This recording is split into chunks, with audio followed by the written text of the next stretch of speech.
आज हम इस वीडियो में लक्ष्मण मूर्छा और राम का विलाप करेंगे। वीडियो नंबर 1 में हमने कवितावली का जो उत्तराखंड से लिया गया था उसके पद किए थे। आइए अब देखते हैं लक्ष्मण मूर्छा और राम का विलाप। तब प्रताप और राखी प्रभु जयहु नाथ तुरंत, अस कही आयसु पाई पद बंदी चलेऊ हनुमत। भरत बाहु बलशील गुण प्रभु पद प्रीति अपार, मम महु जात सराहत पुनि पुनि पवन कुमार। जब राम और रावण का युद्ध लंका में हुआ तो उस समय मेघनाथ की शक्ति लगने से लक्ष्मण घायल हो जाते हैं और हनुमान संजीवनी लेने के लिए हिमालय पर्वत चले जाते हैं। जब वे वापस आते हैं तो एक सैनिक बताता है भरत को कि कोई राक्षस पर्वत को लेकर जा रहा है। तब भरत ने अपने तीर से उसे घायल कर दिया। और घायल होने के बाद जब हनुमान नीचे गिरे और राम मुंह से निकला, तब भरत ने सोचा ये तो राम के भक्त हैं और उनका उपचार करवाया। उपचार करवाने के पश्चात हनुमान ने पूरी कथा, राम और रावण के युद्ध की कथा और सीता के हरण की सारी कथा भरत को बताई। भरत ये सुनकर दुखी हो जाते हैं।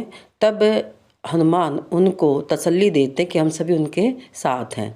और लक्ष्मण के मूर्छित होने की बात सुनकर तो भरत और दुखी हो जाते हैं। तब हनुमान यही बताते कि मुझे जल्दी से जल्दी वहाँ पहुँचना है। तब हनुमान जो है भरत से आगे लेकर चलते हैं। तो आइए अब देखते हैं पद। हनुमान जी भरत से कहते हैं कि हे प्रभु, मैं आपका यश अपने हृदय में रखकर तुरंत स्वामी के पास चला जाऊंगा। ऐसा कहकर आज्ञा पाकर भरत के चरणों में नमस्कार करते हुए हनुमान चल देते हैं। भरत के बाहुबल, सद्व्यवहार, गुण एवं प्रभु अर्थात श्री राम के चरणों में अपार प्रेम को प्रशंसा बार बार मन ही मन करते हुए पवन पुत्र हनुमान मार्ग में चले जा रहे थे। इस प्रकार से हनुमान जी श्री राम की भक्ति ही नहीं करते बल्कि भरत के प्रति भी अपनी भक्ति भाव रखते हैं। कहने का अर्थ ये है कि जब हनुमान अयोध्या से चलते हैं तो उस समय भरत का राम के प्रति अपार प्रेम स्नेह देखकर वे भरत के प्रति भी आभार व्यक्त करते हैं और उनकी भी वंदना करते हैं कि जैसा शील भाव राम में है वैसा ही भरत में है। और बार बार जो है हनुमान भरत की प्रशंसा करते हुए वहाँ से चल देते हैं। तो यह दोहा छंद है, इसमें कवि ने अपनी बात स्पष्ट की है। पाई पद बाहु बलशील प्रभु पद प्रीति अपार, मन महु जात सराहत पुनि पुनि पवन कुमार में अनुप्रास अलंकार है और पुनि पुनि पद में पुनरुक्ति प्रकाश अलंकार है। अब अगला पद देखते हैं। अब इस पद में वहाँ लंका में राम लक्ष्मण को मूर्छित अवस्था में देखकर एक आम मनुष्य की भांति उनकी आंखों में आंसू हैं और वो बार बार कुछ कह रहे हैं। क्या कह रहे हैं आइए देखते हैं। वहाँ राम लक्ष्मण ही निहारी, बोले वचन मनुज अनुसारी। अर्ध रात्रि गई कपि नहीं आयु, राम उठाई अनुज उरलायु। सकुह ने दुखित देखी मोहि काऊ, बंधु सदा तब मृदुल सुभाऊ। मम हित लागी तजु पितु माता, सहेहु विपिन हिम आतप बाता। सो अनुराग कहाँ अब भाई, उठू न सुनी मन बचन कुछ बच विकलाई। जो जैनते हूँ बन बंधु बिछोही, पितु वचन मनते हो नहीं तो। वहाँ यानी वहाँ राम लक्ष्मण को निहारी देखते हुए बोलते हैं वचन मनुज अनुसार, एक मनुष्य की तरह। अर्ध रात्रि गई कपि नहीं आयु, कि आधी रात बीत गई है, कपि अर्थात हनुमान नहीं आए। राम उठाई अनुज लायु, राम ने अपने अनुज को हृदय से लगाया। तुलसीदास जी कहते हैं कि वहाँ युद्ध भूमि में राम एक टक लक्ष्मण को निहारते हैं और उस समय वे अपने अवतारी रूप को भूलकर एक आम मनुष्य की तरह कहते हैं कि आधी रात बीत गई है। वह कपि अर्थात हनुमान अभी तक नहीं आए हैं कि जो मेरे भाई लक्ष्मण के प्राण बचाने के लिए संजीवनी लेने गए थे, वे अभी तक नहीं आए हैं। और राम अपने भाई लक्ष्मण, छोटे भाई लक्ष्मण को उठाकर अपने हृदय से लगा लेते हैं। अब आगे सकुहुन दुखित देखी मोह काऊ, बंधु सदास्ता मृदुल स्वभाव। कि सकुहु सकते नहीं थे, दुखित दुखी देखकर मोही मुझे काऊ कभी भी, बंधु भाई सदा हमेशा ताऊ तुम्हारा मृदुल स्वभाव। कि हे भाई तुम तो ऐसे नहीं थे, तुम तो कभी भी मुझे दुखी देखकर दुखी हो जाते थे, और तुम्हारा स्वभाव बहुत ही मधुर था, मेरे प्रति बहुत ही कोमल था कि तुम मुझे जरा सा भी दुखी देखकर दुखी हो जाते थे। मम हित लागे तजु मितु माता, मम हित मेरे हित के लिए तजु त्याग दिए पितु माता, माता पिता को सहेहु सहा। विपिन विपिन वन हिम सर्दी आतप गर्मी बाता तूफान इत्यादि। कि तुम्हें मेरे प्रति इतना प्रेम था कि तुमने मेरे जब पिताजी ने मुझे वनवास दिया तो तुमने माता पिता को त्याग कर मेरे साथ वन जाने के लिए तत्पर हो गए थे, और तुमने मेरे साथ यहाँ वन में रहकर 14 वर्ष वन में रहे। अभी तो मेरे वहाँ पर तुमने जो है जंगलों में रहे, सर्दी गर्मी बारिश सब ऋतुओं को झेला था। अब आगे सो अनुराग कहाँ अब भाई, उठो न सुनी माँ वचन निकलाई। जो जनतेहु बन बंधु बिछोहू, पितु वचन मनतेहु नहीं ओहूँ। सो अनुराग, सो वह अनुराग प्रेम, कहाँ अब भाई, कि कहाँ चला गया भाई। उठो उठो ना सुनी सुनो, मम वचन मेरे वचनों को बिकलाए व्याकुल होकर। जो जनतेहु जो ये जानता, बन बंधु बिछोहूँ, वन में बंधु भाई को बिछोहूँ बिछुड़ जाएगा। पितु पिता का वचन बातें मानता नहीं ओहूँ। कि हे भाई अब वह तुम्हारा प्रेम कहाँ चला गया मेरे प्रति, कि जो प्रेम तुम मुझसे अधिक कर रहे थे, और अब तो तुम मूर्छित होकर मरणावस्था में लेटे हुए हो। उठो, कि तुम्हें क्या मेरे वचन सुनाई नहीं दे रहे हैं, और क्यों मुझे इतना व्याकुल कर रहे हो। उठो मेरी बातों को सुन, तुम तो मेरी बातों को सुनते रहते थे, आज तुम कहाँ चले गए हो। जो मैं जानते हूँ, जो मैं ये जानता कि जंगल में भाई से मेरा बिछुड़न होगा, तो मैं पिता के वचनों को कभी नहीं मानता। कहने का आती है कि लक्ष्मण जो है राम से अत्यधिक प्रेम करते थे, और राम की प्रतिज्ञा क्या पालन करते थे। अब उन्हीं वचनों को राम याद कर करके जो है व्याकुल हो रहे हैं, और यही कहते हैं कि अगर मुझे ये पता चलता कि अगर वन में मेरे भाई से मेरा बिछड़न होगा, तो मैं पिता की आज्ञा का पालन नहीं करता। अब आगे सुत बित नारी भवन परिवारा, धोई जाही जग बारही बारा। सुत बेटा, बित धन, नारी पत्नी, भवन घर परिवार, कि ये तो बार बार हो ही जाही, मिल जाते हैं संसार में बार बार। कि अगर किसी का बेटा नहीं होता तो बेटा दूसरा मिल जाता है, हो जाता है। धन भी इकट्ठा किया जा सकता है, पत्नी मर जाती पत्नी भी दोबारा शादी की जा सकती है, घर बनाया जा सकता है, परिवार बनाया जा सकता है। ये तो संसार में बार बार मिल जाते हैं। अस बिचारे जिए जागू ताता, मिले न सगत सहोदर भ्राता। अस माने दोबारा, ऐसा इस तरह है बिचारे विचार, जिए हृदय में जागहूँ जागते हैं ताता भाई, मिले न जगत सहोदर सगा भाई। ये ऐसे विचार कहते हुए राम कहते हैं कि अपने हृदय में विचार लाते हुए कहते हैं कि इस दुनिया में सगा भाई दोबारा नहीं मिलता। कि ये तो परिवार तो बनाया जा सकता है, धन भी लाया जा सकता है, पत्नी भी दोबारा आ सकती है, लेकिन सगा भाई दोबारा नहीं आ सकता, क्योंकि सगे भाई की जगह कोई भी नहीं ले सकता। आगे कहते हैं जथा पंखु बिनु जग अति धीना, कि जिस प्रकार पंख के बिना पक्षी अधूरा होता है, मणि बिनु फनि कबीर करीबर करहीना। मणि बिनु बिना फनी, फनी सांप, करीबर सूंड कर हाथी, कि जिस प्रकार पंख के बिना पक्षी अधूरा होता है, मणि के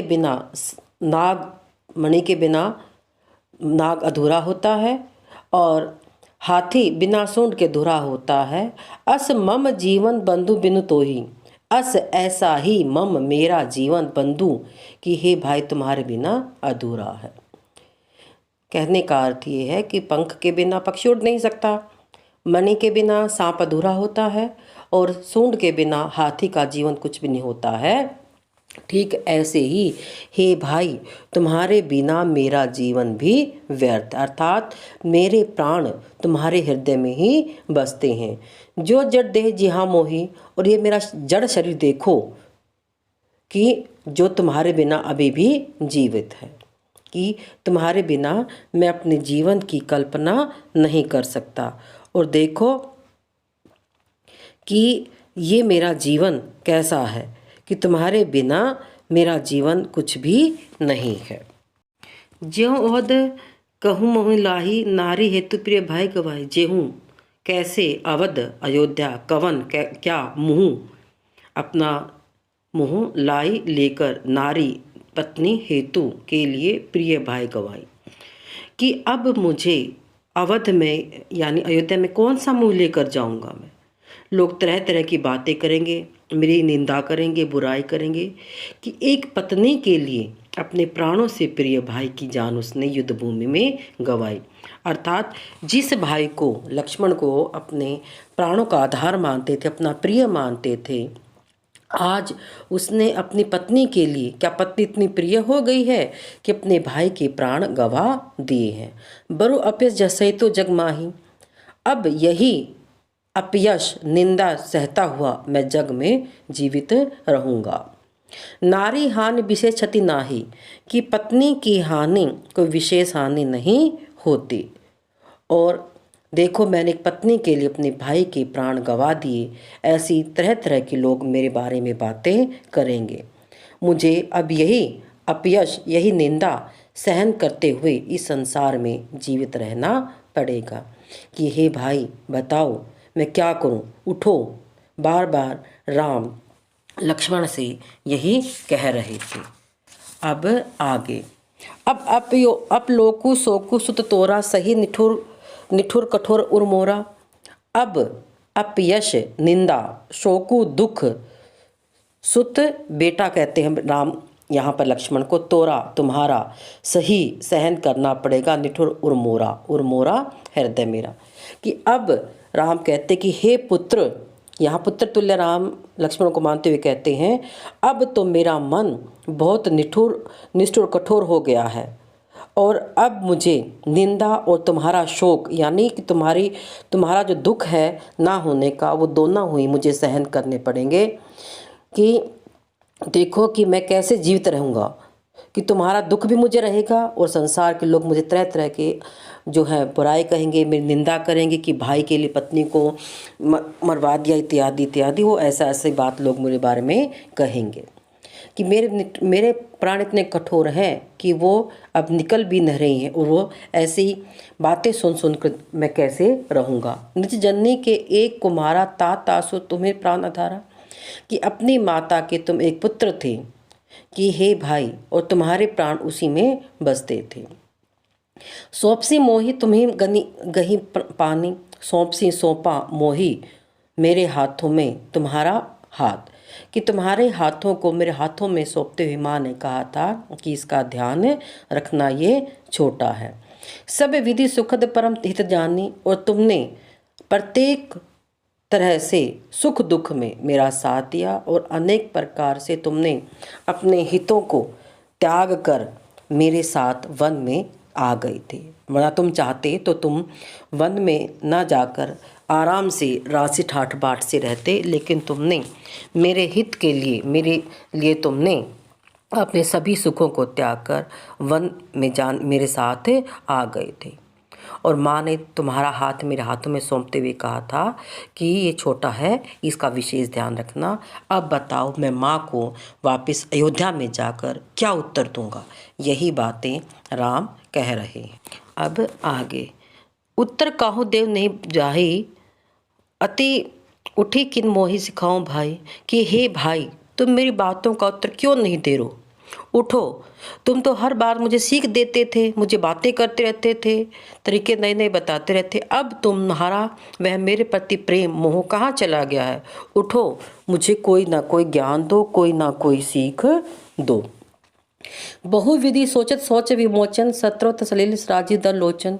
इसी तरीके से बहुत सी बातें करते हुए, मन ही मन अनेक प्रकार की बातें सोचते हुए, उन विष्णु अवतार राम की कमल रूपी आँखों से सतृप्त बहता सलील पानी, राजीव आँखें, राजीव कमल दल दोनों लोचन आँखें, कि इसी प्रकार अनेक तरह की बातें करते हुए विष्णु अवतारी भगवान राम, जो एक आम मनुष्य की भांति उनके कमल रूपी नैनों से पानी बह रहे था, यानी वो अपने भाई के प्रति दुखी हो रहे थे। यहाँ पर वे एक अवतारी पुरुष ना लगकर एक आम आदमी लग रहे थे।